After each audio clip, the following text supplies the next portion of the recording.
November மாதத்தில் தினம் ஒரு புனிதரிடம் நம் வேண்டுதல்களை ஒப்புக் கொடுப்போம். உங்கள் மன்றாட்டை இன்று ஜெபிக்கவிருக்கும் புனிதரிடம் ஒப்புக்கொடுங்கள். இன்று புனித சூசையப்பரிடம் ஆன்ம காவலுக்காக செபம்.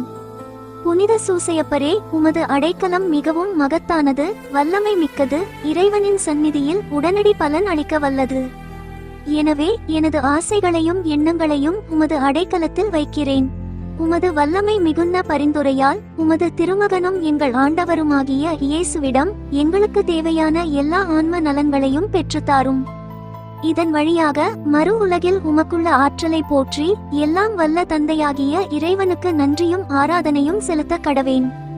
புனித சூசையப்பரே, உம்மையும் உம் திருக்கரங்களில் உறங்கும் இயேசுவையும் எக்காலமும் எண்ணி பூரிப்படைய தயங்கியதில்லை. இறைவன் உம் மார்பில் சாய்ந்து தூங்கும் வேளையில் அவரை தொந்தரவு செய்ய விரும்பவில்லை. அவரை என் பொருட்டு உம் மார்போடு சேர்த்து அணைத்துக் கொள்ளும். என் பெயரால் அவருக்கு நெற்றியில் முத்தமிடும். நான் இறக்கும் தருணத்தில் அந்த முத்தத்தை எனக்கு தரும்படி கூறும். மரித்த விசுவாசிகளின் ஆன்ம காவலரே, எங்களுக்காக மன்றாடும். ஆமென். தந்தை, மகன், தூய ஆவியின் பெயராலே ஆமென்.